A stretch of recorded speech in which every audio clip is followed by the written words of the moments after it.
TGR. Talking away. I don't know what I'm to say. I'll say it anyway. Today's another day to find you shying away. I'll be coming for you, okay? Take on me. Take me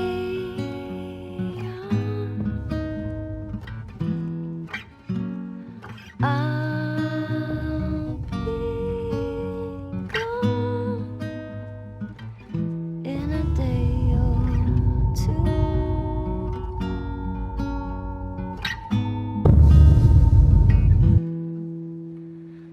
Needless to say, I'm odds and ends, but I'll be stumbling away. Hey, everybody. It's Ka-chow, Kablam, Kablooey. It's your boy, Onix. And it's Rudy. Rudy, what are we doing today? We're talking about a game. A very divisive game. Have you ever heard of The Last of Us 2? I have. I have. I've experienced it. Have you experienced it? I have. So welcome to today's review. One of the few we do yearly, which we will try to do more. Yes. So yes, welcome to the Last of Us Part 2 TGR review. We have both finished the game to completion. We have a lot of things to say about the game. But just a few things to the introduction. If this is your first time watching a review of ours, welcome. We like to take our time playing video games and try to get the most out of them before we review them. So our reviews always come out well over a month after the game has released. Yeah. And it lets us do two things. It lets us kind of think more about things critically while also just kind of letting things sit. Right? Yeah. A lot of people might jump on a bandwagon or be in the hype moment, feel that like sudden hype and just want to discuss things. And this lets us be more calm and level-headed about things. Yeah. Two, we also have a specific grading scale, if you will. We have we don't do points anymore. A scale of 1 through 10 is just, it's, I don't know, sometimes it's good, sometimes it's bad. Yeah. So we have our own scale. We'll put the info in the description. I'm good at this.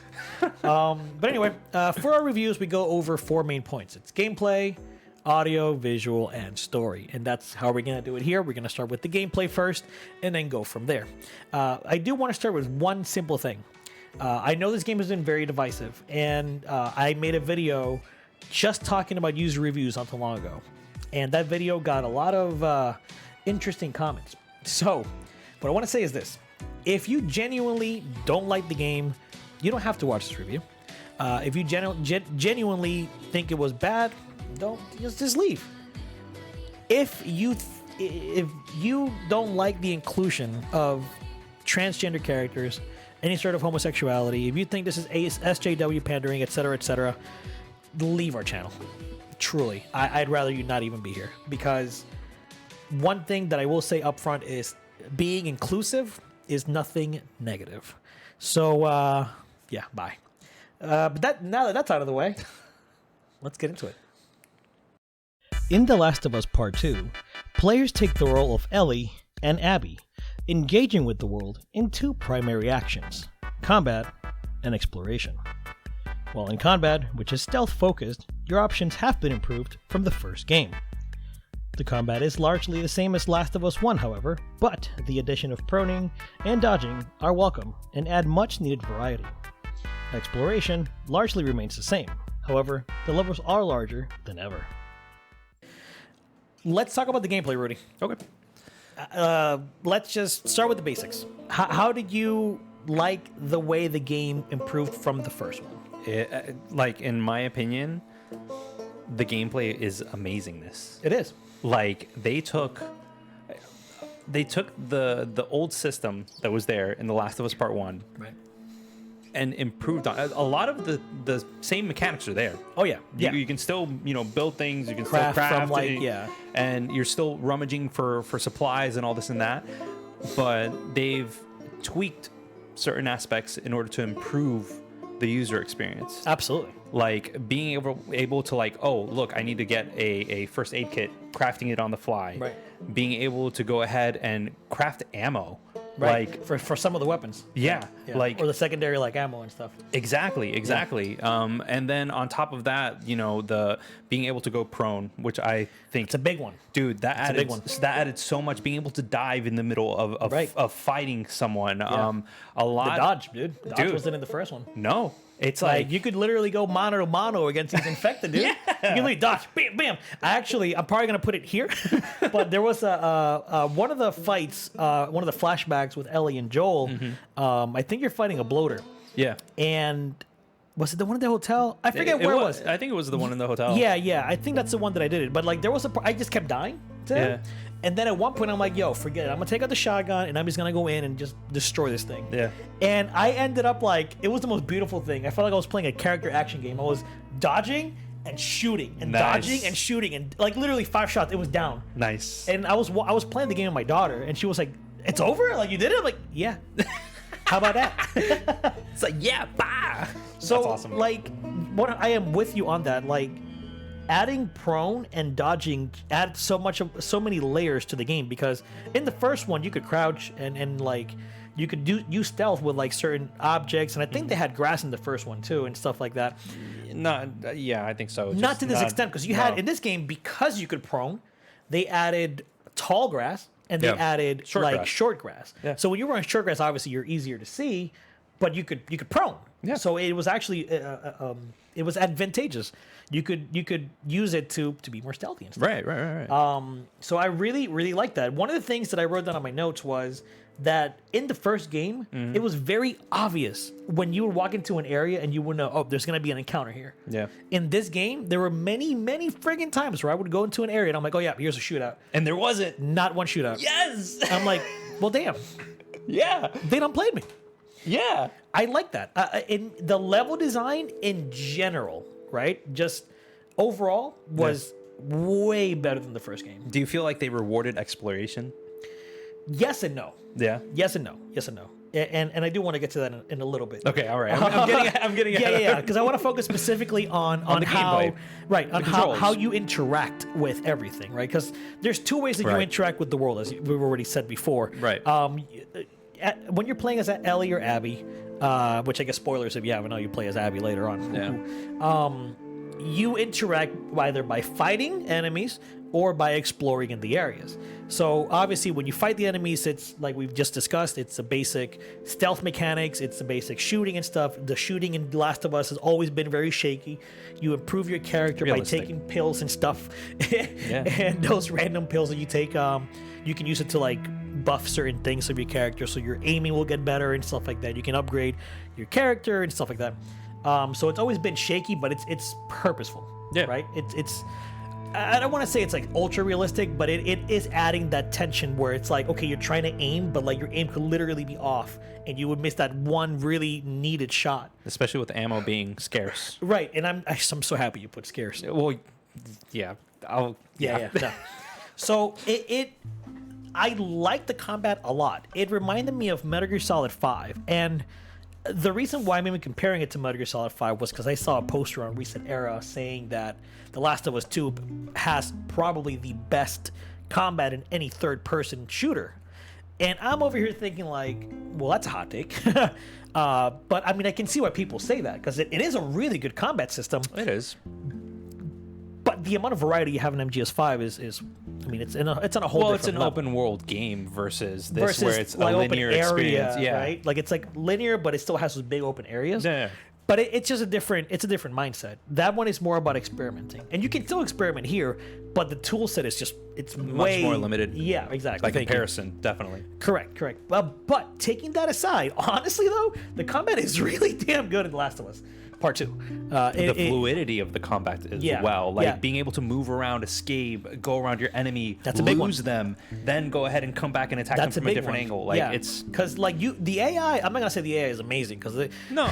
Well, I have my own. Yeah, there were parts where I'm just like, okay, I'm gonna chill here. Yeah. And I'm gonna get seen, and I'm gonna go back to that little corner. And I had a moment where like 3 or 4 NPCs, just one would come and I would choke him and kill him. And then another one would come and I would choke him and kill him. And I'm just like, oh my God, this is not good, guys. Yeah. But, you know, I'm obviously exploiting the easily exploitable AI. Right. But that sense of when you're discovered, you can actually run away. You can actually hide and get away from everything. It makes it feel really good that you can run. Yeah. Like, not very many games do that well. Yeah. And for that, I got to give kudos to Naughty Dog because they were able to nail that feeling of like, oh shit, I am found. I got to get the hell out of here. And when you bucket. Like Ellie and Abby run. I love that feeling. Also, I'm glad they didn't put fucking stamina on anything. Obviously the breakable items aside. That's understandable. I'm glad that stamina is in there because sometimes that takes away from the experience. And this is a great example of not needing to have stamina in a game like this. Now, you mentioned if you felt there was a reward for exploration. Right. How did you feel about it before I get into my rant? Well, everything was divided into like 2, in my opinion. It felt like that. It felt like there was the ones that you really had to go out of your way and really had to go ahead and pay attention to your surroundings in order to go ahead and figure out what it was, whether it was for extra loot, a safe that had some special stuff, or like actual manuals to go ahead and train on. Speaking of which, quick sidebar, the ones that had manuals were very obvious to get. And it wasn't challenging. I got it and it was kind of just like, oh, okay, cool. So this was there. Awesome. Here's my next skill tree. Exactly. But then there are certain instances where, you know, and I keep on thinking very early on when you get to Seattle, there's this wide open area and there's a bank that's there. Yeah. Like, you go into the bank, you find what I think is the ring. It's like a little Easter egg from Nathan Drake. It's Drake's ring, yeah. Yeah, sure. and I looked it up. yeah, I saw that and I was just like, oh, you know, that looks like Nathan Drake's. But then, you know, there's a shotgun, there's like all sorts of stuff that you get there for loot, and then you leave. In that same area, there's a pet store. And in that pet store, like, you have to, like, I didn't even realize what was going on until, like, I think Dina went ahead and was all like, oh yeah, you know, there's like a pet store right over here, blah, blah, blah. And I was just like, huh, let me go ahead and check it out. Yeah. Blah, blah, blah. And if it wasn't for Dina saying something, and if it wasn't for me actually, like, kind of like looking around and seeing things, I wouldn't have actually noticed that. Again, within that same area, if I remember correctly, there is a spot where the code to a safe is actually the dog. Do you remember that? Yes, something about it. Something about the dog, wasn't it? Yeah. The name or the month that he was that's what it the was. Employee of the month. Yes. So it's like, it's subtle things like that where you find a note and it's just like, oh yeah, the code to this is actually, you know, my good boy's reward or something. I don't know. But like, you went ahead and you like found that. Situations like that, or like later on in the game where it was an anniversary and you had to go ahead and, you know, look at the calendar, backtrack to like when they first got married, and that was the passcode. That one took me a bit. I remember that one because I was like, what the hell? Yeah, you tried all 3 and you're just like, what when did this work? I'm like, I'm doing this right, but it's like, oh wait, it's like the 30th anniversary. Yeah. So I had to like do math. Yeah, exactly. We had to do math to figure, like, those are really good secrets. That one was really good in particular. Secrets. Yeah, right. And see, and that was my issue, because a lot of them didn't take much brain work. No, like, it was picking up a note. Oh, what's the path? Oh, okay, all right, cool. So it's now let me literally look like over 5, here. 4, 6, 9. Yeah. Okay. Or like the worst, like he said, like do some basic math, look in the environment in the vicinity, mind you. It wasn't like I would have loved it if they gave me more incentive to explore more of that general area. So like, if let's just imagine here's your square, right? And the safe is here. Like, it'd be cool if you put the note over here. Yeah. Versus, here's the safe, here's the note, here's the answer. It's like, why is it all in the general vicinity? Yeah. Like, it does take away from potentially crazy backtracking, but how much cooler would it have been if you find a safe and you're like, shit, where's the note for this? Where's the clue? Yeah. I really want to explore everything now, and now I find it. And that was my biggest complaint when it came to the safes in particular. Like, the rewards were good, but they were so easy to get that it didn't feel fulfilling. It didn't give me that, like, oh, I solved a cool puzzle. Yeah. That was cool. Like, when they open it, it's like, oh, I got it. It's just like, duh. yeah. And then, like, another thing, too, so obviously the game has a lot of scavenging that you have to do, and I mean a lot. And we discussed this before, and I like your example. of the animation. Oh my god! I should like record that. So pretty much, and like when I first finished the game and he like came over, I was like, dude, I hate this animation where like you go ahead and you press triangle near a cabinet and you literally take said cabinet and you're like, you walk slowly to it and then you're just like, huh. You look in, you grab the thing, put it away. Like it's monotonous. Like if it was once or twice, fine, whatever. But this is something that you do multiple times like in the game. a lot, dude. Like I'm talking about dozens to possibly hundreds of times. Like it's insane. So that animations like that add up. They're padding. That was one of the issues with Red Dead Redemption 2. Oh, I wouldn't know. I didn't play it. Right. So, but it was like it was trying to be so realistic, just like Last of Us 2, where in the environment, all the ammunition, all the little parts that you would pick are there. Yeah. So you press a button and you have to see, like in Red Dead Redemption 2, Like- you see him grabbing the ammo, putting it in his little pocket, etc. And this does the same thing too. Yeah. So that does take away from it. And my other complaint with that was like because of the way it was set up. So like, I almost went in circular patterns every time we'll go into an area. Right? Yep. It's like you go in and you're like, okay, circular pattern, maybe tap triangle around just to kind of make sure I got everything. Like hit up all like the edges and just Yeah. triangle. And that is a very unnatural way to play a game, genuinely, because it. With natural animations. Okay, it's all right. I mean, you're right, but that's the problem. So a lot of developers are trying to get this super hyper realistic looking games. But then you have moments like this that kind of take you away from it because in a hyper realistic scenario, Right. You know, you're not going to be doing that. No. Also, god damn it, don't make me open up a fucking drawer if there's nothing in it. That is the biggest waste of literally waste of time. It's the post-apocalyptic realism, man. It was from the original. Like, have it locked, have it not do shit. Like, you're already making me open literally hundreds of fucking like cabinets. Again, that cabinet. And then I have this one When it's cabinet empty. and there's nothing. That's a genuine kick in the balls. That is genuinely a waste of time. Oh my Developers, don't do this shit. Oh man, I love it. Freaking love it, man. But besides that, exploration wasn't bad. Obviously, the world design is great. They took into consideration like distances and stuff. So like when you look at someplace in the far distance where you're supposed to go, it really does feel like you're traveling that, which we'll discuss that. Actually, we can probably discuss it now because this is more of a gameplay thing. That is a gameplay thing. Like it's like- literally like, look at that. That's where we gotta go. You do that multiple times in the game. Yeah. And I don't want to like. I like the realism; it's cool, but after a while, it got repetitive. Yeah. It got a little tiring that you had to travel so far to get somewhere. Right. And though the story itself suffered, and we'll talk about that later in terms of pacing, this also hurt the gameplay. Right. The gameplay ended up getting a little stale. Not the combat, mind you. The combat was fantastic. Combat's on point. But the like the stuff in between combat, I just wasn't enjoying myself. The too much with exploration it. and travel. Yeah, and also, so in combat, you fight two different types of enemies, right? You fight the infected and you fight humans. Yeah. Which one of those did you enjoy more?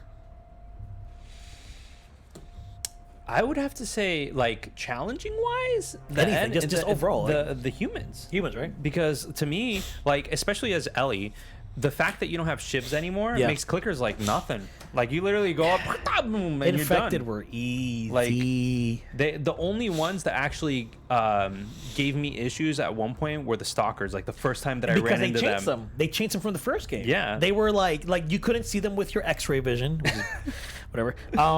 But like I don't know, something with their AI was different. They were really annoying this time around. The stalkers? Yeah, like Yeah. they would fuck stuff up for you. Every time you're trying to be stealthy, they that just was the fucked it up. point. And I love that. That was good. The Yeah. Stalker was like one of the better enemy designs for the infected. Yeah. I like the Stalkers. Clickers were shit. Bloaters were just like bullet sponges. They were They were fun like spectacles Yeah. pieces. But I'm with you. I think human enemies were much more interesting. The Scars, I actually really enjoyed going up against the Scars because like their whistling and all that stuff was so unique.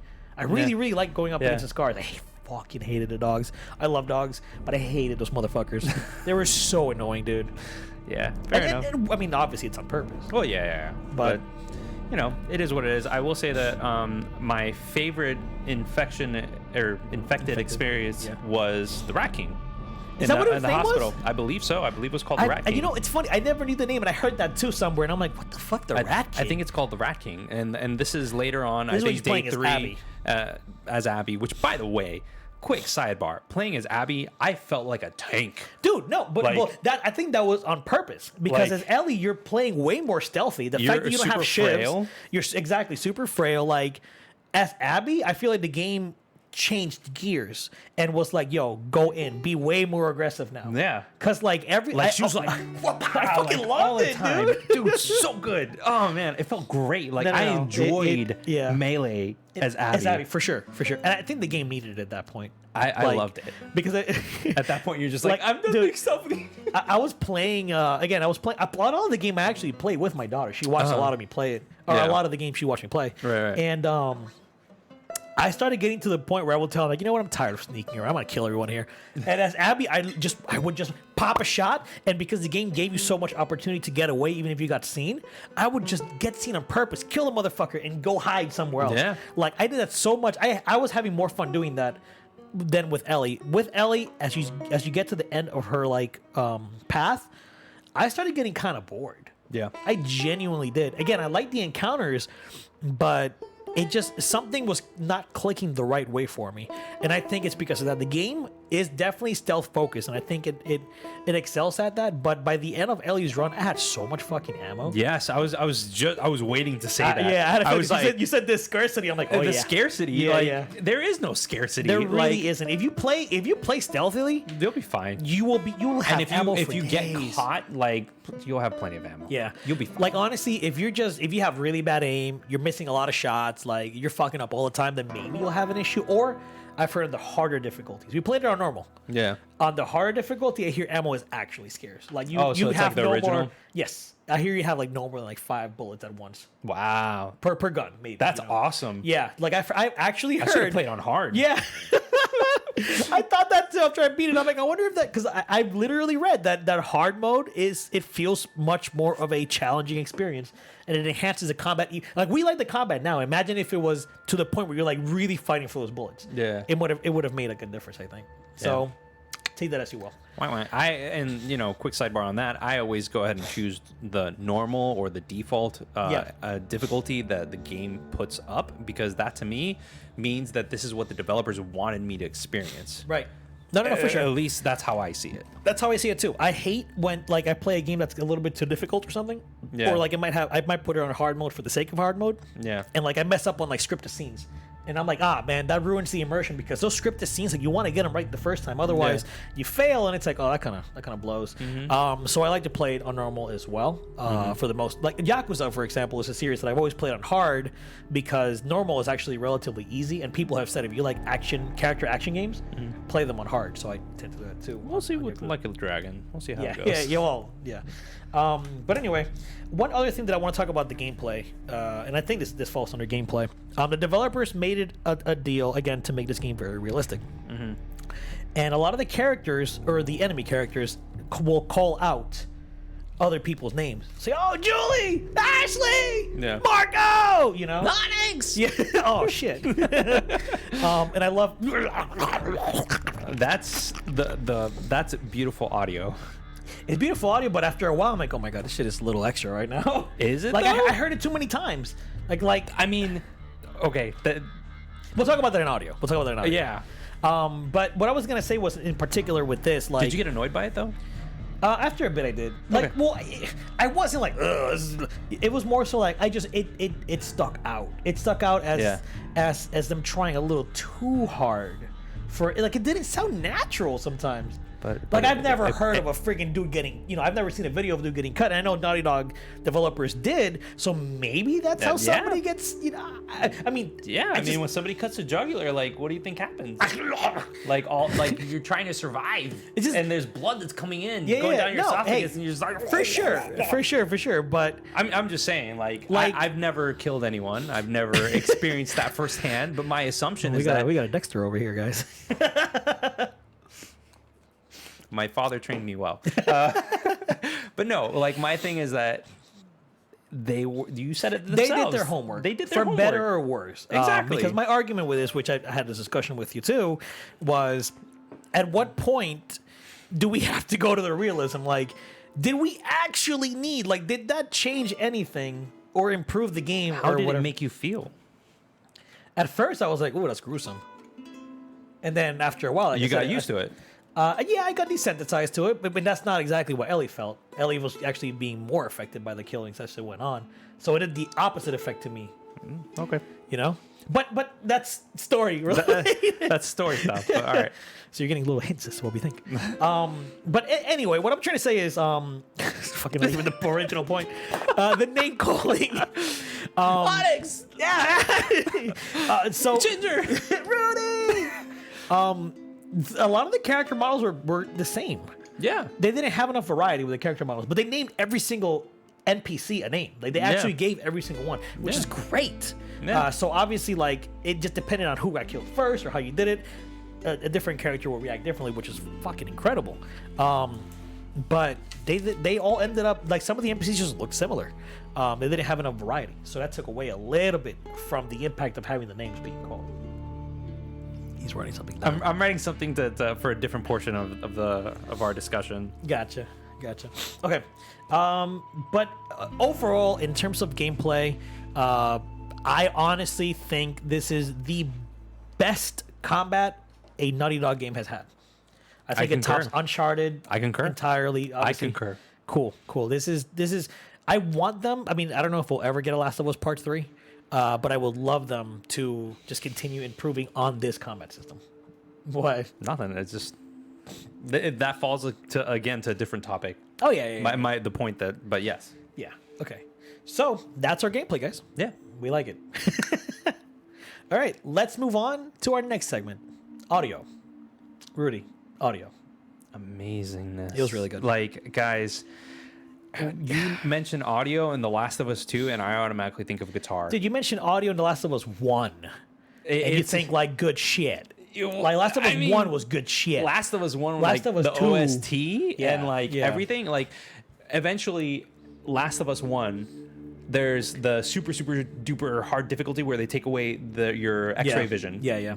And that's when you need to play with either headphones or surround sound. Yeah, you needed it for sure. And like the sound design at that point on a PS3 freaking console, a PS3 with Dolby Digital and shit, like was like amazing. Yeah. And then you go ahead and you take it like a step further, and mind you, a few steps further. In my like. opinion. I was like, So, like certain like the consoles of this generation, PS4 and Xbox, like they have good audio, but I feel like next gen is going to be even more amazing. They're going to have dedicated hardware in that shit for audio. Exactly. They don't have that now, so this is all like software, dude. Like exactly. So like even at this, like what you mentioned earlier. The dogs, the moving, the environment around you, hearing like the rabbits and squirrels moving around, hearing clickers in the background, frogs, the whistling of the scars, dude. Yes, that shit dude. was impactful to me. Like, oh my god, like, and then the guitar. Like the moment that you experience that, like I play guitar on my own, and you know it's something that I do for fun. Yeah. But like being able to hear that. And the accuracy of the notes, like there are, you can search videos on YouTube, like people played not Rage Against the Machine, Metallica. I saw a Metallica video. I was like, what the fuck? Freaking Bob Dylan, like all these shit. like amazing, that's really good covers, and like, mind you, do I have a PS? Yes. It's just fucking doing this. Yeah, it's literally like strumming it up and down. That's like, good stuff. Amazing. That's really good. Like stuff. I'm just like that. That's beautiful freaking audio design. Yeah. Take the music, take the wind that's whistling as you're walking through Abbey, afraid of heights. Oof. Like that was a good attention to detail too, which I think that's story maybe. That is probably story. I don't possibly know. Gameplay. I don't know. Possibly gameplay. I don't know. It's a mix of both. Yeah, but like it's a gameplay thing because you know. I guess we'll backtrack a little bit to gameplay. Sure. Just this real quick. That's beautiful attention to detail. It is. When you're playing as Abby, you know, the story tells you that she's afraid of heights. And there's a moment where you're going with left, trying to get to a really high place. And there was a moment where I wanted to just look down to see like water and shit rushing. Mm-hmm. And when I looked down, and granted, this isn't the first time you're supposed to notice. You noticed it earlier than I did. Yeah. But I looked down and I see Abby, like the camera like zoomed out. And Abby starts like grabbing her arms and like shivering and all this stuff. And I'm like, oh shit, that's right. She's afraid of heights. What the fuck? That's good shit. Every time you look down from a high place, she freaks out. Yeah. She has a panic attack. Yep. That's good attention to detail. That's the kind of shit that I like seeing in these hyper-realistic games. And if Lev notices, Lev says stuff. Yeah. Yeah, that's what you comfort say, like, her. you okay? Like, what's wrong? Yeah. Yeah, to That's comfort her. Fucking, that's good. That's good. This game, oh, it frustrates me because this game has such fucking good things, and then some things that I'm just like, oh, come on, guy. Anyway, we'll get to this. So back to audio. Back to audio. Back to audio. Yeah, I love the music too. There are moments where the music is just like bassy and rumbly and just like almost like Hans Zimmer in a way. Yeah. And it's good. I'm okay with that. The one thing that I didn't, well, and this is more of a criticism just to most AAA games that aren't. AAA game. Yeah. We're Jim Sterling. AAA game. They tend to like they want to be so cinematic that the music tends to be cinematic, and a lot of cinematic music, unless you have a predetermined melody or rhythm or theme, is not memorable. So the Last of Us theme, the guitar theme, but whatever, that's good shit. That's memorable. A lot of the music in the game is not memorable, and That's a fair point. and and the only reason I say that is because, and it's not fair to compare it to what I'm going to do so, but it makes sense. 7 Remake obviously has very memorable music because it's a remake of a game that had to have melodies. I was gonna say like that's like, but they also have new compositions that were pretty cinematic, and a lot of those are pretty memorable. So it's two different types of music composition. One is trying to be a fucking Hollywood film. The other one's just trying to be a really good nostalgic game. Yeah. A nostalgic driven game. Right, yeah. But I mean, even nostalgia aside, the new music for 7 Remake was memorable. The stuff that, I guess because you hear it more often than you do in Last of Us 2. So Yeah. I don't know. Because the music in The Last of Us only It's for those scenes. Thank you. Yeah, it's it for only the scenes. played at specific times. Right. It wasn't like You don't hear it at all. Well, unless you're getting caught, or like if you're caught in stealth, you hear music. Yeah. As you're like going from the, from the warning segment to like the caution segment. We're Metal Gear Solid over here. You do hear the music shift. Yes, you it does definitely do shift. hear the It music does shift. And that's okay. Yeah, no, it is. It is. That's Um, falls into but that's- auditory design. Yeah, for sure. That's my only criticism, honestly, in terms of the audio and music. It's And just, that got a little overdone just because, like I said, it What did you think about the way that resonance played Who? in tight spaces? like Auditory the, resonance. like the echo essentially. Yeah. Damn, I don't even think I noticed it now that I think about it. There were like You have to play with headphones. leave me alone. God. Like when I He was plays with the sound bar. Yeah, when I was underground, I definitely heard it a lot. But like in most areas where I Okay. was like in a building, I didn't really notice it. When you first open up that gate with Dina on the other side, where you have Yeah. to like climb over Yeah, and yeah, like, and do, you like, get the the rope, rope or thing. not the rope, Well, the the extension cord, yeah. cord or whatever. You remember that you climbed down a ladder. Yeah. That was the first time that I experienced the auditory resonance. Like you hear the echo within the area. Like if you fire a gun in that area, you will hear the gunshot will sound different than if you Yeah. were outside. Gotcha. That's the type of auditory like resonance that I'm talking Sure, about in design. I don't think I like thought about it too much. More than likely because I how are wasn't you the using headphones. audiophile in the two of us? Listen, I know. So my bad on that. I didn't use headphones, you. but I love I have heard actually a lot of people say that you should play Last of Us 2 with headphones. So You I should. mean, I'll obviously give that to you. You played it with headphones. I didn't. I play everything with headphones, guys. Because Yeah. my PS4 is here and my Yeah. headphones are right here. So What's it called? But anyway, either way though, audio. I mean, I could tell you with headphones or not, audio was fantastic either way. Yeah. I really enjoy that. There's one nitpick also that I thought about later in the game, and this is a nitpick with movies in general too. Yeah. When a sniper shot is shot, like when you don't you see it before you hear it. yeah. So I think they did, like when you were aiming down, like to the infected, it was almost accurate, but not quite. But that's just, again, a very small nitpick. Nothing too crazy to think about. The audio was good. I like the audio overall. I like the audio as well. The audio amazingness. And with Last of Us 2 and Naughty Dog in general, when it comes to technical stuff, it's hardly ever gonna be a negative. So when we talk about the visuals, which you're gonna talk about now, Yeah. I mean, what is there to say, Rudy? How do you feel about the visuals of this game? I don't think that you mentioned Final Fantasy VII earlier, the remake. Yes. Which I thought was going to be the best looking game of the generation. There are no cloud apartment doors. There isn't, man. In this, like, there isn't. Everything, like the attention to detail is ridiculous On a whole different level. Like I remember, what was it? Like there were like a couple of things that I noticed, and I sent an article to him talking about specific details that a lot of people overlooked and missed. Which, by the way, I started noticing it after I read the article. Right. Like the bandage, for example. Like when you bandage a character, if you keep the camera on said bandage, the blood will go ahead and actually seep into. It's spreading, and you see it more. Exactly. When you're walking, and you can watch the freaking live stream that I did. I mentioned it on the stream. The way that the snow goes ahead and glistens, the way that you run into a tree and the snow goes ahead and falls off, it breaks off so realistically.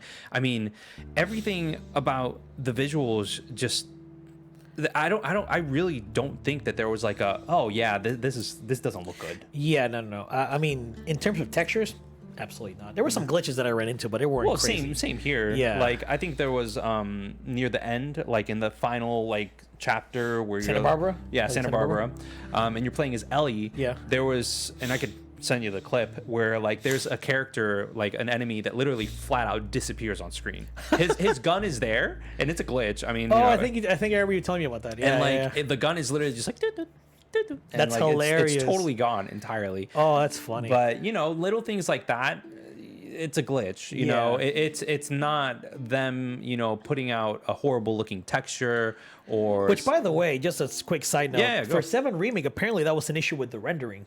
Oh, really? Like I think there was an issue with the engine. Yeah. And the way it was rendering, like it was too much.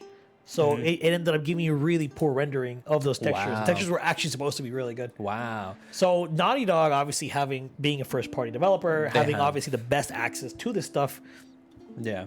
It makes sense. Even still. Yeah. I'm not gonna, with all of that. Yeah. I still experienced popping. Did you really? Oh yeah. Oh shit. When? Like what kind? Like was it geographical, like textures? Or? It was mainly during cutscenes. Oh damn. So like whenever I would go ahead and like switch from one person to the other, I would notice popping while I was playing. And the first time that I like really like paid attention to it was when Abby, when you experience Abby, I think day 1, and they're with Owen, and it's the first time that you realize that she has a fear of heights, and you jump into the water. Yeah. Like when the camera shifted from like being out to actually going in the water. And no, and going into seeing like Abby like holding on to everything. There's like popping of the textures in like the top right hand corner of the screen that are like details of the car itself. Yeah. Oh, I did not notice that. Yeah. So I wonder. Maybe they just got my attention somewhere else. Maybe. I mean, that's the thing. That's the beauty of stuff like that, is that you can tell the program, hey, I need this specific area. It's a form of lazy loading, essentially, but you need this area. I know this is where they're going to look. We're going to look here. Yeah. And that's just how it is. But for me, overall, visually, I mean, it's just there's the lighting is amazing. Dude, the scene where Abby is held up by like the noose. Yeah. And it's just lit by torchlight. Yeah. And there's like lightning and stuff happening in the background. That shit was, oh my god. Did you notice like the realistic? I'm like, my mind's all over the place. Did you notice the realistic like physics of the backpack? As you're like moving around, like if you're walking really naturally. If you're walking, like it's just like a normal thing. If you're running, like the backpack actually like sways. If you go into the water, there's like there's parts drips. That get wet and stuff. When it's raining, like I remember the first time that I noticed it was when spoiler alert, I guess, I don't know, this whole thing's spoilers. Yeah. But when you're going as Abby and Manny, and you're going towards the sniper, and it like you got wet. And then you got up because you had to go underneath the bus. Yeah. And like when you got up, like I just noticed all of the water like dripping down. I was like, hold on a second. Has this been happening the entire time and I just didn't notice it? Yeah. Like I mentioned this on the stream as well, visually. When you cut up someone as Ellie with a knife. The cuts stay there on them? The cuts stay on them, for one. 2, the blood splatter is completely custom, guys. Oh. You can replay the same scene over and over again. And that blood splatter, I'm not Dexter. Might be different. Well, it's not even a might be. It will be. Yeah. That's the thing. That's pretty cool. Every single time. It just depends on where it's like slashing. Where you're slashing. Oh, wow. And like that blood splatter affects the wall. And this goes into the that you mentioned earlier, Yeah. but when you kill an enemy, blood continues to splurt out. Yeah, that I noticed. Yeah. And if you step into that blood, like your Converses, they leave like bloody footprints. That you like walk across it and awesome. everything like that. That's I mean that's something new. But I saw 2 did this like 19 years ago. But it's still you don't see it that often in games. No, it's just like in the snowy area when you kill something, Yeah. that blood melts the ice. That shit is cool. That's good attention to detail. It's like it's obviously warm, so it's obviously gonna melt the snow. That's cold. Like exactly Yeah. the thin ice in the water like breaks. Yeah. Oh, that I didn't know that. Yeah, dude. Oh, damn. I once we're done, I'll show them a whole bunch of stuff. But there's Yeah. like a whole bunch of like details. Yeah, that and are just I amazing. knew I was gonna miss some stuff because in a game like this where It's just realistic. You don't even pay right. attention in real life. Would you pay attention to stuff like that? Like, would you pay attention to like thin ice as like a creature walks across it I mean maybe I don't know when you everything know? else is water? Yeah. I mean you probably I don't know maybe No. not. Yeah. No, man. But the fact that they did obviously means that they were developers were like we want to make this shit as real as possible. Yeah. So you know I'm talking forever. Yeah, no, you're good. I mean, obviously, visuals are great. I do want to mention one thing, and I feel like this should be mentioned at any time we talk about Naughty Dog. And like all this shit looks amazing, but again, at what cost? There's a lot of crunch that happened with this game. There's a lot of people yeah. that were unfortunately mismanaged. Like I a agree. lot of the crunch comes from mismanagement from up top. So these guys, these creative writers and directors, were writing the story, and then they have these guys at the bottom level do these assets and work on these things and these projects. Like a month into it, they get a note saying, "Hey guys, scrap all that. We're doing something new." And it's like, "Oh, Yeah. what the fuck?" Yeah. Or like 6 months into it, "Oh, we're changing this story beats. Forget that. We're doing this. We're doing that." So shit, it's poor mismanagement Right. or poor management. It's mismanagement, and on top of that, just crazy amounts of crunch. So while I fucking love the details, I don't think it was worth the human sacrifice. I truly don't.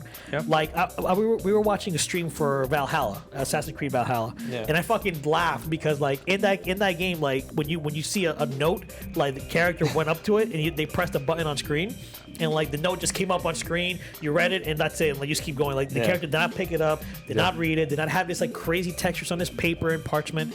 It was just bada bing, bada boom. Yeah. That shit did the same thing that I did with Last of Us, which is what did you end up doing when you got pushed the square. letters? You fucking push square. I don't try to like decipher their handwriting. Are you kidding me? While it's cool to see, it's not worth it, guys. Right. Letters don't add shit to your game, and I can only imagine how many dozens and dozens and dozens of hours people spent getting the fucking textures on this paper right. It's not worth it, and that kind of goes back to what I was saying about the audio, like one. Hearing the gurgling sound of somebody getting stabbed in the neck, while realistic, again, to me, it didn't add much to the experience. But that's voice acting versus spending hours on a piece of parchment. Well, what I was gonna say more so was like because they looked at all these they literally looked at live leak videos of people getting murdered. Like that takes a toll on the mind. That I agree with. You know, and that's what I'm trying to say. Like they wouldn't know to make it sound like that unless they heard it. Right? I mean, who else is gonna tell them? By the way, guys, make sure it sounds like this because when you cut somebody there, here, you know what I'm saying? Like they have to have some sort of knowledge of that. I mean, you could say the same thing about actors working in Hollywood that do death scenes. I suppose. I mean, they have to have some like, sort of there. looking at like and I'm using Robert De Niro because he's the first thing that came to my mind. Robert De Niro, yeah. But like Robert De Niro, like the way that he goes ahead and envelops himself in a character. Yeah. Or look at Heath Ledger, Yeah, he led. who freaking went nuts. Yeah, he Like that's the Yeah. Joker curse. Like Yeah. it really and this is taking because you mentioned auditory and I'm just like Yeah, the way that I see it is that it's more of how far as an actor you take your craft. Yeah. The developers watching all like the leaked videos that you mentioned, that's Naughty Dog. 100%. Yeah, That's management I'm more from that. focused on that. Yeah. Because like voice actors doing the Yeah, that's it. I mean, I did that shit. I don't, Yeah. I don't know how it actually sounds, but I know. you're hired. But you get my point. Like actors, that's totally different, man. Yeah. Also, Troy Baker, he was Holy good. He was crap. good, but the dude is an idiot. He literally, Yeah. like, the whole thing on Twitter with, like, Jason Schreier and, like, you can't be a critic if you're not doing the hard work. Like, shut up, dude. But anyway, that's he's idiocy. still a fantastic Joel, though. He's still, I'm not going to take that away from him. He's a good No, actor. as far as like a VA, he's awesome. Yeah, he really is. But yeah, so, dude, visuals, I thought it was going to be 7 Remake. So those textures, like the good textures, were fucking incredible. Nah, dude. Last of Us 2. I don't know how Ghost of Tsushima will be. I doubt it's gonna be at the same level though, because it's open world, so assets have to be, spread apart differently. Yeah, you're Maybe, right. maybe from a stylistic point of view, it might look more beautiful. But Last of Us Part 2, just overall, the overall package is just incredible. I'm not gonna lie, like Joel, like seeing Joel like with a half crushed skull, I was like, God damn, this is really, really detailed, for better or worse. So yeah, pretty damn exceptional. This is probably like perfect visuals, honestly. The best visuals that I've seen this generation so far. Yeah. So, all right, but now we get to the fun part. All right. Let's talk about the story. Dude, what is there to say, man? I guess let's just break it down as simple as possible. Okay. Let's break it down into the three main parts. We have Ellie, we have Abby, and then we have the epilogue. So I'll just run down really quickly on how I felt, and then you can kind of go into yours. Okay. When playing as Ellie, obviously the game starts off with Joel, and you're playing a little bit of Ellie. You see some background between the characters. Obviously, it's been like 5 or so years since The Last of Us 1, and you're living peacefully in this, Jackson, Wyoming. Mm-hmm. Abby's group comes in, and they are there for revenge. Specifically, Abby is. She wants to kill Joel, and she does kill Joel, and that sets the story forward. It pushes Ellie on this path of revenge. At the halfway point of the game, roughly, some shit happens. Ellie kills a bunch of Abby's friends. She ends up killing a woman who ended up being pregnant, and she's like, shit, I gotta stop. But shit doesn't stop there because Abby catches up to her. Yeah. And bada bing, bada boom. Halfway point. You start playing as Abby now. Bada bing, bada boom. You go through all of Seattle's day 1, 2, and 3, because it takes you 3 days to get to that point as Ellie. And as Abby, same thing. You go days 1, 2, and 3. You get to that point, and then you get to the epilogue, which is another 3 hours or so of stuff that happens. But so, just give me your overall thoughts, man. How did you feel? I guess from the beginning to that midway point. To the midway point in the theater. Yeah. So here's what I experienced. So as I watch a lot of stuff that deals with cinematography, and a lot of stuff that watches screenplay writing and things like that, and so on and so forth. You have to take into account what happened with The Last of Us 1 in order to understand what's happening in The Last of Us 2. Right. In The Last of Us 1, the first time that Ellie killed someone was the moment that they were underwater, when Joel was being choked underwater, and she pulled out the gun. It was like, ka-toom! And it was just like, all right, cool. Like, I killed somebody, and oh my God, but I saved Joel.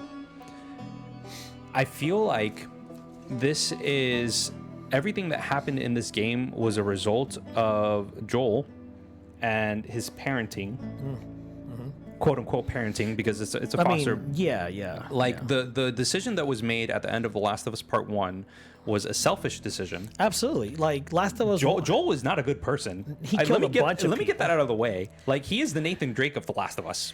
Yeah, except that Nathan Drake, is painted as a hero. Yeah. And The Last of Us is just a lot of gray. How do you think a lot of people that dislike the story see Joel? They see Joel as the hero. Yeah. And rightfully so, because in the way that The Last of Us 1 was structured, you have this cold-hearted dude that goes ahead and is just like, I don't want to go ahead, like, fuck it, I'm just going to take some cargo, deliver it, make some money, call it a fucking day. And throughout that, each and every single character that Joel, our hero, experiences and interacts with slowly chips away at that cold heart. Yeah, I wouldn't even call him a hero, our character. Well, our character, but, for the sake, our protagonist. There you go, yeah. So, at the end of the game, Joel goes ahead and says, fuck the world, fuck everyone, I'm going to be selfish, I'm going to save this girl, and I'm going to keep her for myself. A very human thing to do, because we are selfish creatures. Very, very. We're very self-preserving, and that act, I think that's the reason why Last of Us resonated so much. If it had been a very basic-ass world gets saved from this zombie apocalypse, then it would have just been that. It would have, in my opinion, it would have felt flat. Yeah, because honestly, like, when you look back at The Last of Us 1, what pushed that game through to, like, its high end of critical success was the story. Yeah. The gameplay was fine. Level design was fine. Graphics were great. It was at the end of the PS3 era, so it looked fantastic. Yeah. But it really was the characters and the story that elevated it, because The Walking Dead, World War Z, a bunch of shit had already come out that have already tackled the issues the Last of Us 1 already did. Yeah. And I can leave you the same criticisms to Last of Us Part 2, but we'll get to that in a bit. But I'm 100% with you. Joel's death makes so much sense. I agree. The fact that people were upset by this have no idea what it's like to do anything but play video games, I guess. Because this type of story is relatively new for video games. Yeah. But it's not for any other medium. No. Shit happens in books all the time. Shit happens in TV go all watch the time. Game of Thrones, guys. Game of Thrones Season 1! Go watch Game of Thrones. Spoilers for Game of Thrones Season 1, I guess. No, just watch it. Your main character gets killed, bro. Like, It happens like 6 times during the show. Like, the Red Wedding. the Red fucking Wedding. Season 4. Tyrion, what was his name? Tyrion's like the guy that like was fighting for Tyrion in season 4. The one that got his head crushed by the mountain. Oberyn. Yeah, Oberyn. Yeah. Like this kind of shit happens so much that when I was like, when I first heard of the leaks and I saw what the leaks, I actually did see what the leaks were. I did not see. Yeah, he was not Somehow, spoiled. By By God's good grace, dude. By Lord of the Light. By like, Lord of the Light. like somehow he didn't get spoiled. I It was didn't get amazing. spoiled. I got spoiled literally the first day. But he went to go look for it. Well, the first time I didn't. The first time I literally went to Twitter to see like Naughty Dog's statement. Oh, and it was the first thing? immediately was a picture of Joel dead. And I'm like, oh, okay, well, Joel dies. That's cool. Yeah. And then at that point, I was just like, I don't give a fuck. I'm just going to see what the whole shit is. Yeah. And a lot of the spoiling things were wrong. But that's, whatever. And I do wonder what kind of world we would have lived, like how it would have been had it not been spoiled. I really do wonder how the fan Backlash. Thank you. God, I can't speak. It's okay. It's a beer. Yeah, I wonder how it would have been because I don't know. It just seems like it's way outlandish. The fact that people were clamoring for Joel to not die. Mm-hmm.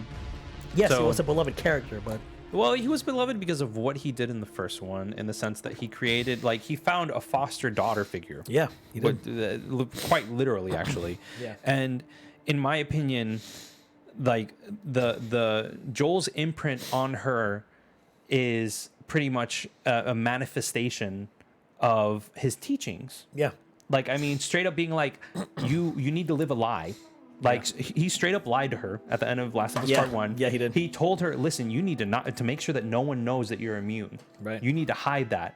And she literally tells Dina, oh, this tattoo, oh, this mark, oh, it's a chemical burn. Yeah, like, yeah. And it's living that lie and basing her reality off of that lie that has gone ahead and, like, in my opinion, completely, like, let me put it to you like this.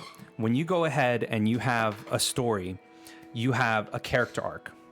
And generally speaking, there is some form of character development. This game is a tragedy, guys. Yeah, it is. You see Ellie at her point, and you don't figure this out until later on in the game.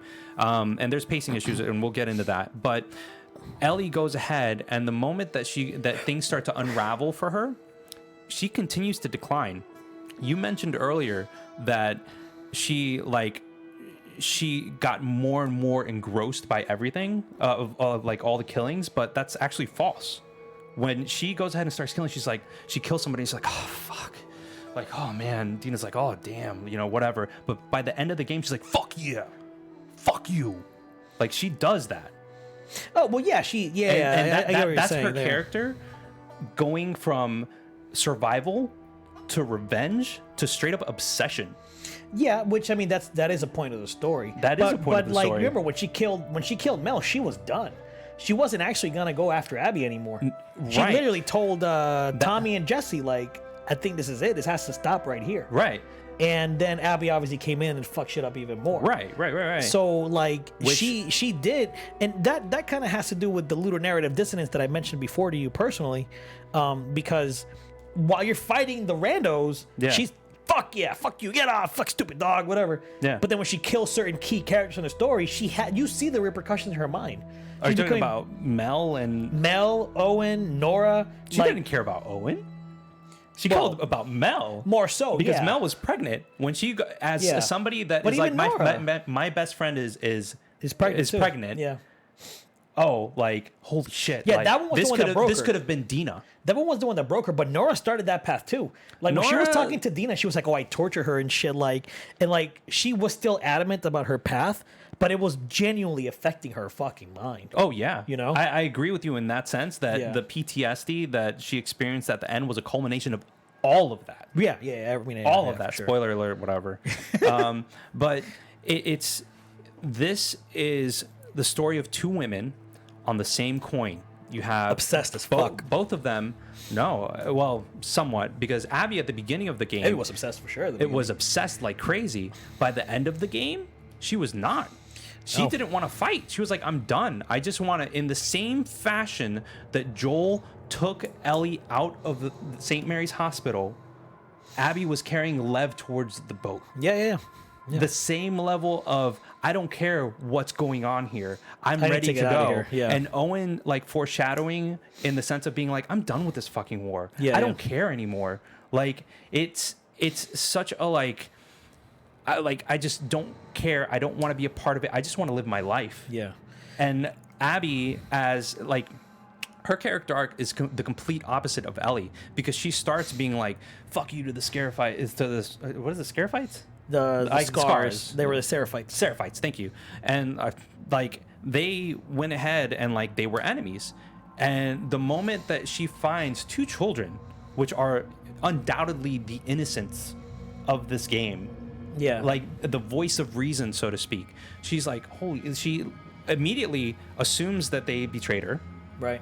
Immediately goes ahead and is just like, well, fuck, I have to figure things out on my own. And the moment that they come back for her, despite the broken arm, despite the infected, like, she's like, what have I been doing? And it's a realization. Yeah.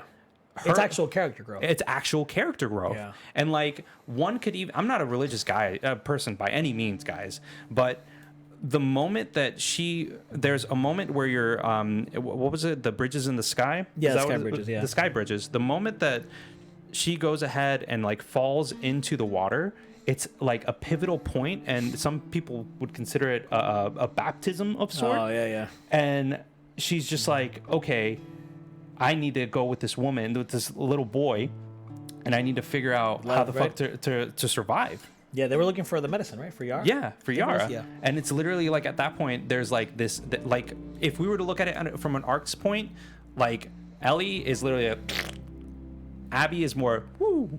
Yeah. Like yeah. as far as like character in terms development of and like, growth. yeah, because I felt like Ellie didn't have a lot of growth as a Fuck character. no, she was deteriorating. And but this is the thing, like you can still deteriorate and still have growth as a character. Like growth doesn't necessarily mean going towards a positive. Whereas Abby, you could argue that went to a positive. She went from a revenge and evil bad to, oh no, that was bad, I need to be good.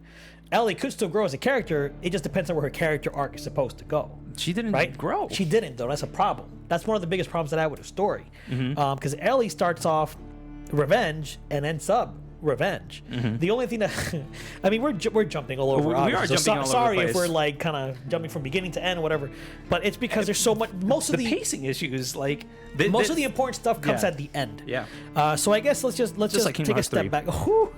But let's take a step back real quick. Let's take a step back. We already said that Ellie doesn't have any growth. So with the story, the way it's told, it's very complicated, and I say unnecessarily so. You have a ton of so days. It's split up into different days. The beginning of the game is the prologue, where it's up to where Joel gets killed. Then Seattle, day 1, 2, and 3. You're Ellie. You're going through everything, and then in those points, after certain pivotal points in the story, you have flashbacks to Ellie and Joel kind of hanging out, Right. and you see how Ellie finds out the truth about her. She's immune, etc., etc. Or not that she's immune, but that she he actually killed the doctors, that she would have sacrificed herself, Right. blah blah blah. He killed Abby's dad. Right. And then once the game switches over to Abby, it does the same thing.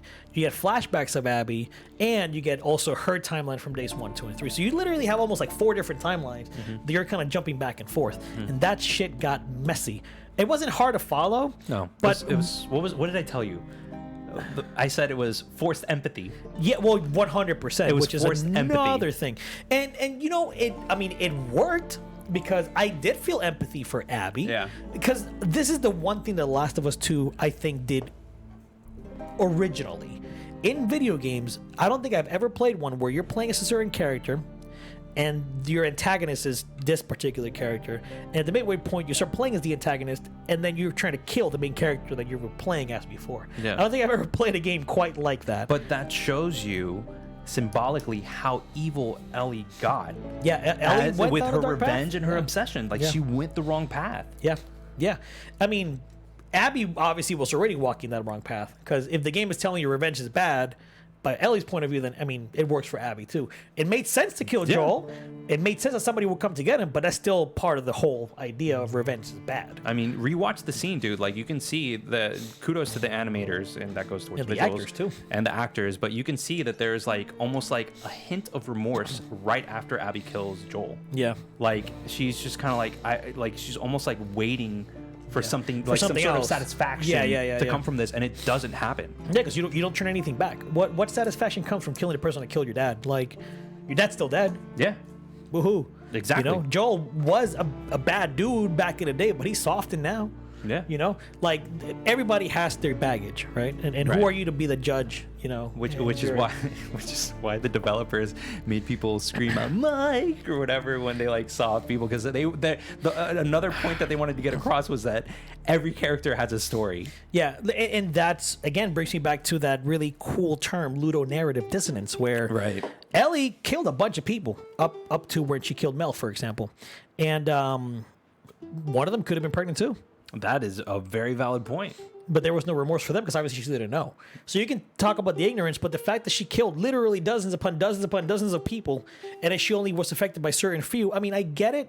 It not everything is going to have the same effect, but realistically speaking, the mind of a person is going to get fucked.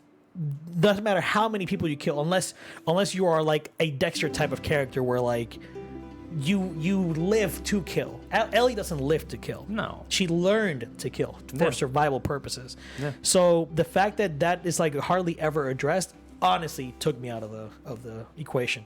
The pacing, The boy oh boy. ludonarrative dissonance? Absolutely. Oh, yeah. Yeah, I I, mean- just kept thinking about it. I thought about it for Uncharted, but it's like, it's whatever. It's fun. It's supposed to be like a cool romp and action flick, whatever.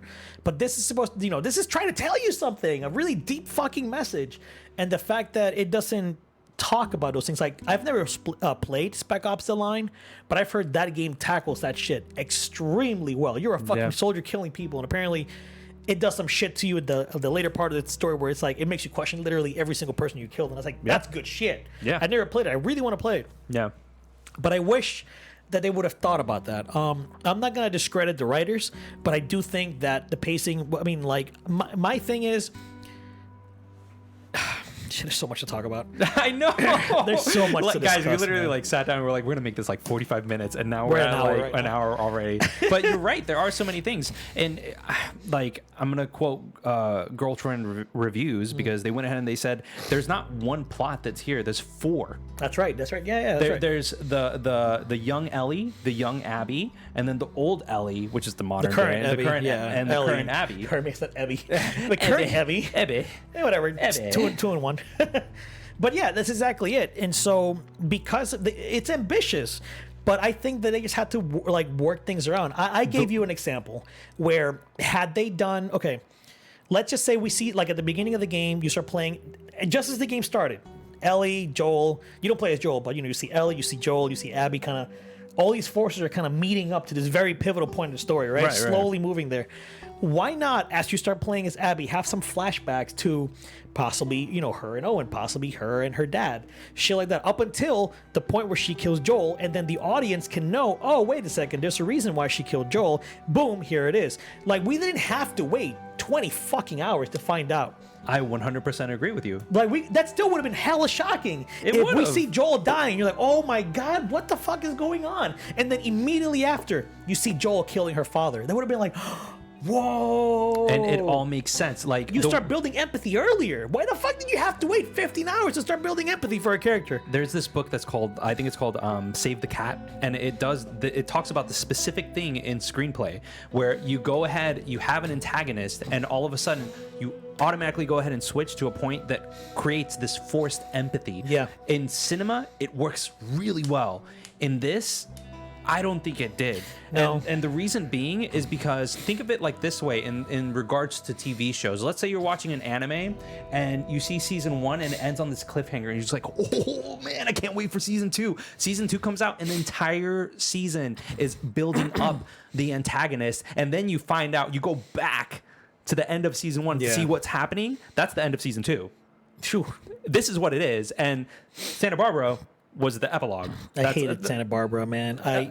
I don't want to talk about it now because we still have to discuss we still stuff. got other stuff to talk about. But I was not happy. That's how convoluted Yeah. and crazy the plot, the delivery of the plots. It was very convoluted and unnecessarily so, in my opinion. I think that it could have been done better. 100%. Like I said, that very simple change of doing that, and then like, why not just swap the days? You do day 1 with Ellie, and then as soon as day 1 ends, go to day 1 with Abby, so you can see who she killed. Because when you kill Nora, you don't give a fuck about Nora.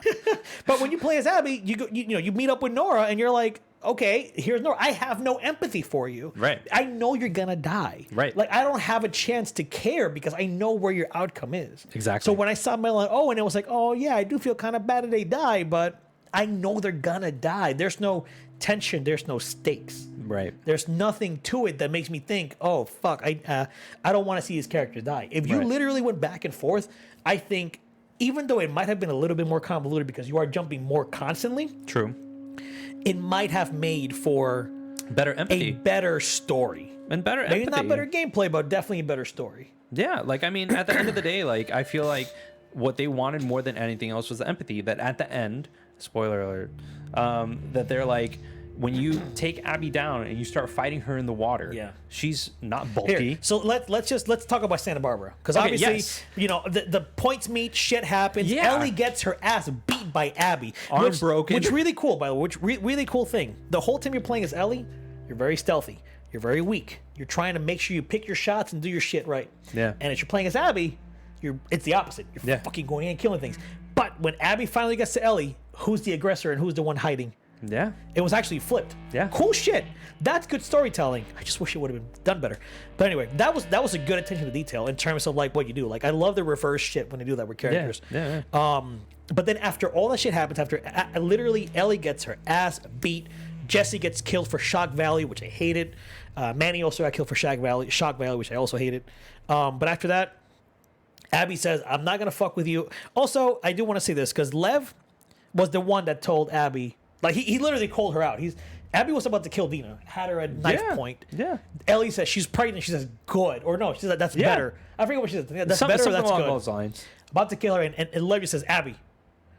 And at that moment, I'm like, that's all it took? Dude, Lev's a boy. They're young. Yeah. Younger than Yara. Yara was the elder, right? Yara was the elder, yeah. So, like, younger, and seeing Abby building up this relationship through the entire time, and then just being like, what are you doing? Yeah. She's the pure heart, or he's the pure-hearted one. Yeah. Because, like, my issue with that was, like, it seems so sudden. Like, I mean, dude, Abby was, like... She was seeing red. She was, yeah. But, like, I think that scene missed the mark for me just because it was too quick. Really? Like, she dropped the knife too quick. Like, there was no hesitation. There was no time for her to go from the red. It was like, I'm red. Abby, I'm blue. Okay, yeah, no, bye. It took there was like a hot second. It didn't feel that way. I don't know. It did for me. Like, it was literally like, sorry, Luigi. It was like, Luigi, no. And then Lev, and then she was like, and there was like a slow, like, it wasn't like, I don't know. It was, sorry, Luigi. Maybe I wanted more dramatics at that point, perhaps. To me, like, I was on edge. Yeah, I mean, I was too, for sure. I was like, oh, Dina's gonna get fucking killed. Are you kidding dude, me? like, pa. Like, I was like, wow. Yeah, she fucked her up. I mean, dude, like, no matter how you look at it, like, Abby was building up her body to get revenge on Joel. Yeah. And when she got it, she still was ripped. Yeah, she was ripped, though. I love that shit. I mean, that was cool. if you paid attention to my stream, like, I was like, that is a woman I do not want to fuck with. Yeah, she'll fuck you up. Like, she will destroy you. I mean, they got the body of a bodybuilder. So they got the body of a bodybuilder. They got the face of an actress, and it was voiced by Laura Bailey. Which, I mean, she got hated on. I fucking which hate is that. stupid. People are so like, fucking dumb. Guys, don't do that. Stupid shit. Like, actors are actors. They're paid. They didn't even write the story. Anyway. Like, no, they are there to do the lines and act. That's it. But let's talk about Santa Barbara. So after all this happens, Ellie goes to live on a farm with Dina and the baby. Yeah. Abby goes on with Lev to Santa Barbara, where she thinks there's going to be fireflies out there. And then she gets caught by a third group of like villains, I guess, the Rattlers, which were taking humans as like slaves essentially. Yeah. Ooh, excuse God me, bless this you. beer. So Ellie is living the life, but she has PTSD. She keeps seeing Joel. She keeps seeing his death. She keeps thinking about it, and she just can't live peacefully, which is really weird because, like, at one point, she was ready to give it up. And also, Tommy was also kind of weird. Like, Tommy at first was like, nah, kid, you're not going to go. You can't do this. And at the end, she was like, nah, you got to go get him. It was kind of a weird 180 for the character because, It's like, obsession, man. But his brother got killed in front of him, and he was willing to go, but he didn't want her to go. But Yeah. by the end, when he got shot and he was like he was limping, he's all gung-ho for her to go when she has a family now, like a kid. It didn't make sense for Tommy's character. But he lost everything. His obsession. He had already lost everything. What do you mean? Well, he had already lost Joel. What else did he lose from that point to now? The obsession going after Abby and everything that, you know, led up to that. The result is that obsession and not getting Abby, even after coming back to the theater, went ahead and was mustering within him the entire time, which went ahead and destroyed his marriage. It did. I don't know. I think that it was unnecessary. I mean, if I'm 100% honest with you, I don't think Santa Barbara was necessary at all. I think the game 100% should have ended right there. Yeah. With Ellie taking the big fat L, bro. She did not need to go after Abby. No. Like at all. No. At all. I Like think- that's it. But you know what? They really wanted to nail that empathy. They really did. And they did. I mean, because like so when we go to Santa Barbara, Right. You as Abby, you are looking for the fireflies. You get a radio call, but apparently you do get in contact with the fireflies, but then the Rattlers also heard her or something. They catch you and Lev, and then how much time passes? Like 6 months, a year? I forget how much time passes, but it's a pretty sustainable amount of time. Or substantial. Substantial, thank you. I can't talk. So as Abby or as Ellie, eventually you make your way to Santa Barbara, Right.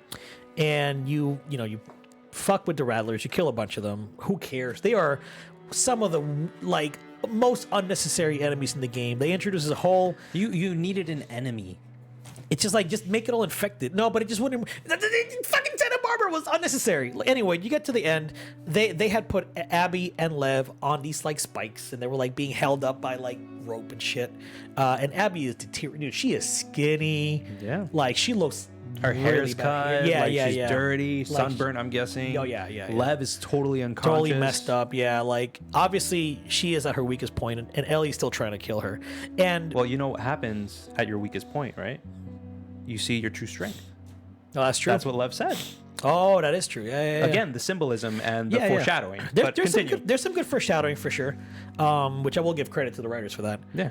But so then Ellie fights Abby, and then as she's about to, obviously Abby's super weak. Right. Ellie's fucking her up. I mean, Ellie gets her fingers bit off, which is kind of neat. At the end. Yeah. You're just wrestling, killing each other, or trying to kill each other, and then as Ellie's about to land that finishing blow, she thinks to Joel, like it's like a quick shot to Joel, playing the guitar, and then she stops because she remembers that last conversation with Joel, which we don't see now.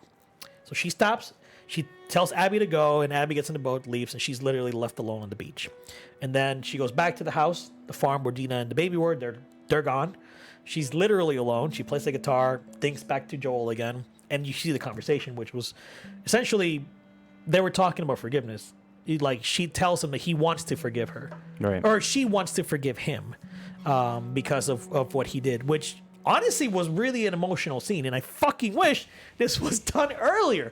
All this shit would have made made so much more of an impact if you would have shown me that scene before as remember this shit. Okay. Like do this shit early in, make me feel that about it already. And then when I see that little flash of Joel on the guitar would have been so fucking impactful had I already Touché. known the context. Touche. That I agree with. Oh my God, I would have probably cried at that moment. Right. Because I felt like the game wanted me to feel things, and I just didn't get to that point. I really could have. Because at the end of the story, I enjoyed Abby a lot. Abby was a character that I genuinely liked more than Ellie. Ellie just became an annoying Again. jerk. Yeah. But So yeah. So here's the way that I see it. going back, you cut Lev and you cut, Abby down and everything like that. She thought you were saving. So sad. She thought you were literally saving. She's like, let's go. We got the support over here. Yeah. Well, like the thing is that Fuck. as a player, I was like, oh, she's gonna let her live. Like she's done. Because you see her so and bad, like man. she's gonna go ahead and put her backpack on the boat, and then she realizes that, oh man, like my side hurts, and then she has that PTSD of seeing Joel on the ground beat to shit Literally dead. Wasn't by he dead? Abby. Yeah. I think he was dead at that point. Yeah. And then the rage and the obsession comes back in, and then she uses what Tommy uses to interrogate people and torture people, Yeah. using people against each other. Yeah. So even though Abby didn't want to go ahead and fight, she used goes Lev. ahead and uses a Lev, and it's like, if you don't do this, I'll kill him. And she's just like, well, fuck it. All right, let's go ahead and get into it. Yeah, yeah. And obviously, at this point, she's weak. She's Dude, it was such a sad scene. Like, honestly, I felt like shit. yes, that's where felt like empathy shit, really yeah. hit me, and I was like, fuck, like this sucks. And I mentioned earlier in this discussion the first moment that Ellie killed a person, because this is the exact same moment. Ellie is drowning someone. Ellie is the enemy. Yeah. Ellie is the villain in this story. And that's really the point that I feel like the developers really wanted to get across. Because at the beginning, when you're with Dina and you're starting out in Seattle, they share when it was the first time that they killed somebody. The writers didn't put that in there just for shits and giggles. Right. They put that in there, again, foreshadowing. And they go ahead and they mention it. And the last moment, Ellie has that flash of Joel on the guitar. Yeah. And then that's when they were talking about forgiveness, and she was like, fuck. And then when it's double-sided when Ellie said this, but Ellie said, just take him. Yeah. Not only taking Lev, but also taking Joel and her letting him go. Going back to the house, going back to playing guitar. The way that Joel taught her how to play guitar was one of the few and intimate moments that she could always find peace and remember and come at ease. Having that taken away was physically and mentally was a result of her obsession with revenge. Yep. It's literally the degradation of a character. And she lost everything. Literally everything. Her lost everything. family, her wife. Well, I don't know if they were married or not. Yeah. But Her love interest. her love interest. Who knows where she's at now? She lost her ability to play guitar. Yeah, dude. Like, yeah. when you that strum was it- sad as shit. It was like, Yeah. like, oh, she can't hold the strings. That's what I'm saying, her, man. Her fingers. Like the symbolism behind it. Yeah. You start the game by Joel polishing the moth on the guitar string, or on the guitar neck, and it ends on the same exact scene. Yeah, you literally like Like, zooms into dude, it. this is such a flawed masterpiece. Yeah, you know what? I'm glad you say that. I mean, I don't know if I Like, can say I love it's, it, and I'm still just like, fuck, it could have been better. it could have been better. Like, I don't even think I could say it's a masterpiece just because there were so many things that prevented it from being even flawed masterpiece level. But this is a fucking good game. Like, It is. and even if I think some of the story beats didn't land where I think I would have liked them to be, and again, taking into consideration Neil Druckmann like looking into like play testers to get maximum efficiency with the scenes and stuff, like Yeah. at the end of the day, it's not a new story. Walking Dead has covered this shit a long time ago. Yeah. I don't watch Walking So- Dead after like season 3 or 4. Yeah, I it's stopped. like season 5 or 6, really similar shit to this happens. Like, alright. like main characters get crushed for no fucking reason. Well, I mean there is a reason, but like it has covered things like this before. This is nothing new in cinema and books or whatever. But it is new in for video games. What it does excel in is making you feel more entwined with the story. And when you're playing as Abby trying to kill Ellie, and when you're playing as Ellie trying to kill Abby, it's not a good feeling. No. It's not a good feeling. Did I have a lot of fun playing the game? I don't know if I want to say yes. The combat was fun. Absolutely. I fucking really enjoyed the combat. But a lot of the stuff in between, I wouldn't necessarily say it was fun. So How did you feel at the end? Like, did you feel that my biggest... Abby deserved? Do you feel that Abby as a character was really the bad guy? No, after all absolutely. this? I mean, no, but I mean, that is what the game was trying to drill. If Right. I felt that Abby was still the bad character, that fucking story failed. Yeah. That would be actual. But you know dumpster that there fire. are people that feel that way. Because they didn't play the fucking game.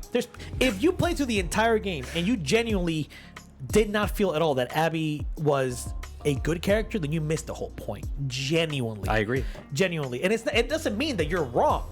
It just means that you literally did not get what the writers were trying to do. Because this isn't a subjective thing. No. I'm sorry. Like how they wrote it was very obvious, like very on the nose, for better or worse. Yeah. Literally for better or worse. So Abby was supposed to be the good character, and Ellie was supposed to be the bad one. Absolutely.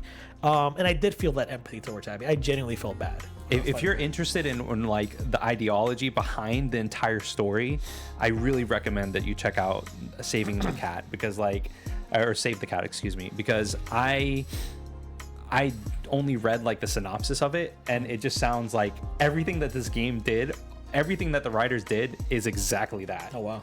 Like, and it's not, you know, a story or anything like that. It's more of like an educational piece. Yeah.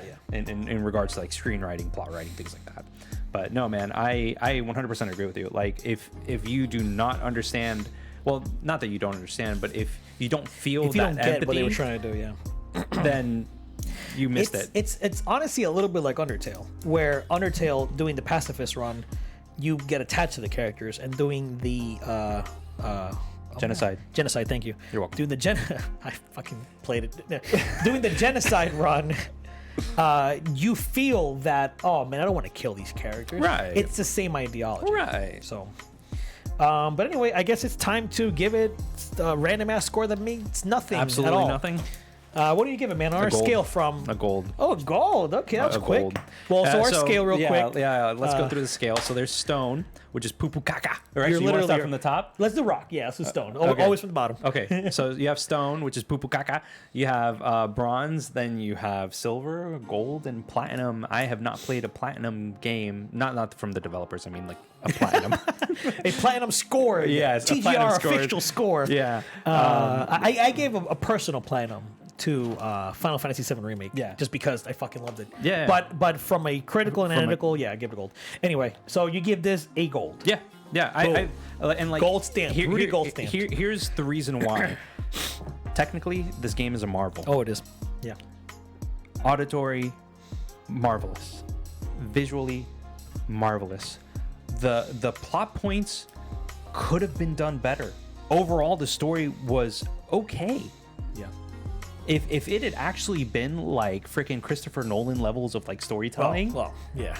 it would have been Yeah. Games have a lot to go platinum. to get there. Games have like a long way to go, obviously, but They're getting there. They're getting there for sure. yeah, like I feel like this was, it could have been a trilogy, it could have been, you know, whatever. Dude, oh my god, yes. if Abby's story was the sequel with the flashbacks of Ellie thrown in between there, and the end would have been like the end of this Santa game, Barbara? it would have actually made a lot more fucking sense. Yeah. Oh man, that would have been a great trilogy. But alas, we didn't get that. But alas, you know, it is what it is. But that, you know, if it wasn't for that, like it would have been platinum, but it's not. It's gold. Yeah. Okay. Fair enough.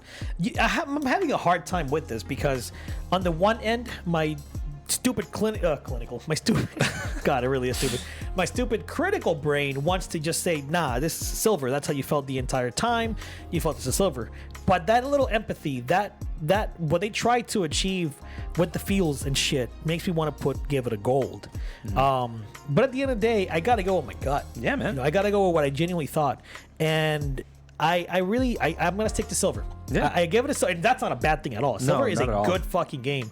I just don't think that it did anything besides the technical aspects to put it like above so much more. Mm-hmm. It's a good fucking game, but it's not above a lot of other stuff. It's the first time that anything like this has ever happened in video games. That's the one thing. That's probably the this biggest is- reason why. Yeah. it's there for me. Yeah. You know. I agree with you. Yeah. It's just like for me, I don't know. I guess I felt a little bit more emotional, For sure. emotionally like connected to, for me personally. Genuinely, dude, it could have been the spoilers. It could have been the leaks. The leaks could Possibly, have I don't genuinely know. changed a lot of that for me. Maybe. So it makes you wonder how it would have been had I never seen that, but I'll never know. Yeah. Thank you, internet. Seriously, thank you. But anyway, guys, thanks so much for listening to our hour Thank and you. plus review on The Last of Us Part 2. This was totally 45 minutes. Yeah, totally. If you liked it, please let us know in Yeah. the comments below. Yeah. Yeah, we sincerely appreciate your time. Thank you so much for watching and actually, hearing our thoughts, our honest thoughts on it. Yeah. Ginger, my cat, is right outside the door, so we should probably end this soon so I can let her in. Whoa. But no, anyways, guys, thank you so much. If you want to go ahead and talk to us directly, obviously you can follow us everywhere on social media and join our Discord. That way you can talk to us more frequently. Indeed. Yeah, man. I mean, anything else you want to add in regards to everything? Thanks for watching. Check out our other reviews. Join us on Discord, like he said, and we'll catch you on the next one. Yeah, guys. See you Later. Deuces. Hope you enjoyed the video. If you want to see more and stay up to date, subscribe, hit the little bell, and join our Discord. If you want to support the channel, please check out our Patreon or hit the join button below. As always, thanks for your support and thanks for watching.